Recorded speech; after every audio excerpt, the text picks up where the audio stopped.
theory therapy session, where all the white men of the House Judiciary Committee lecture Americans on the importance of mass deportations so that they preserve their so-called American values, like shooting and killing American citizens who are peacefully protesting, or stuffing hundreds of thousands of people into cages without proper nutrition or medical care. But nevertheless, in the time since our last hearing on this topic, more than 40 people have died while in ICE custody, of which 30% have died at a facility run by GEO Group, who happens to be the same private detention contractor that operates Delaney Hall.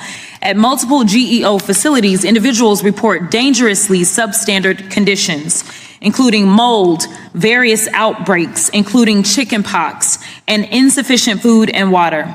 Facilities operated by GEO have failed to comply with ICE's own national detention standards. In fact, on numerous occasions, the government found that GEO-run facilities had, quote, incompetent leadership, and that, quote, problematic medical care was occurring as a result, unquote.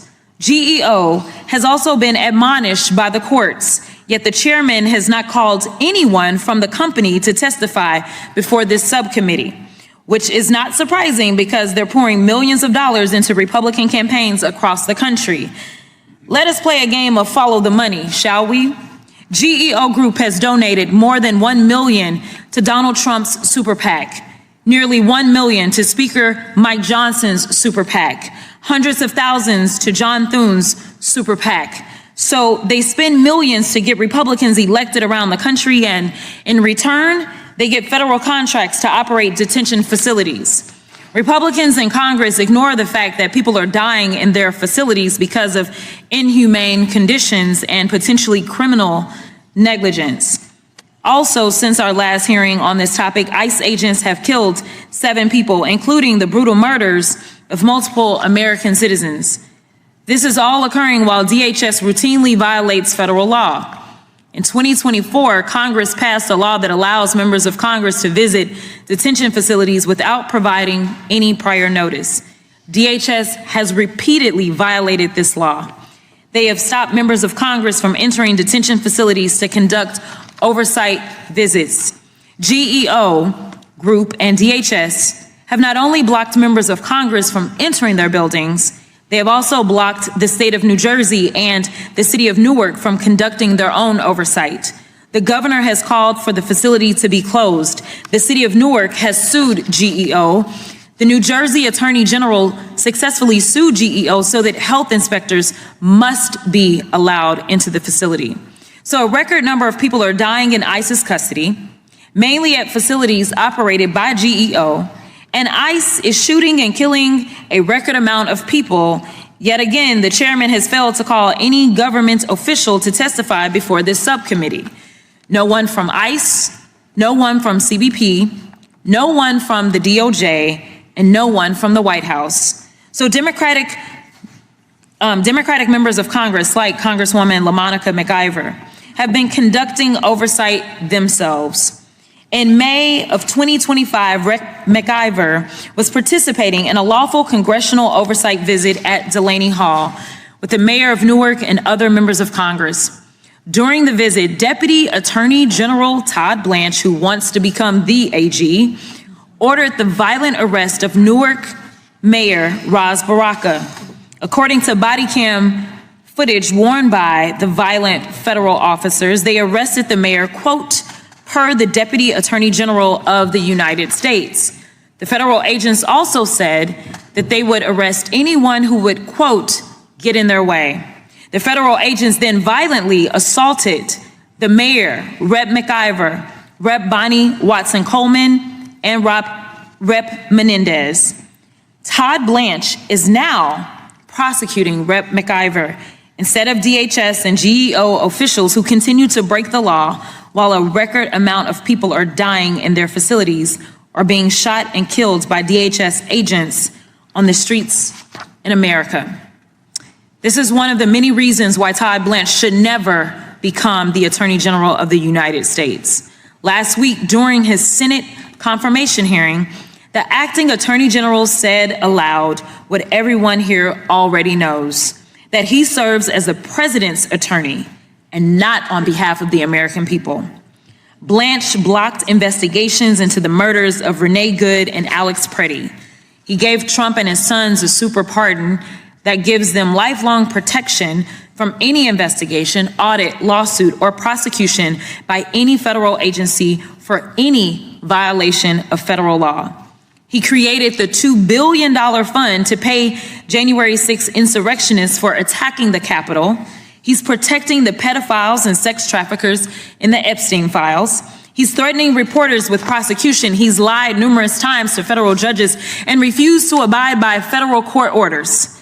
And just like the Republicans on this committee, he's part of the DHS cover-up that's using American taxpayer dollars to brutalize tens of thousands of people, even killing them. Sometimes, a congressional hearing isn't remembered for the witnesses. Sometimes, it's remembered for the opening statement. That's exactly what happened during this House Judiciary hearing. Before a single witness could testify, Congresswoman Jasmine Crockett delivered a blistering critique that immediately changed the tone of the room. She didn't just criticize immigration policy. She questioned the government's oversight of detention facilities, the role of private prison companies, and whether politics has become too closely tied to billion-dollar federal contracts.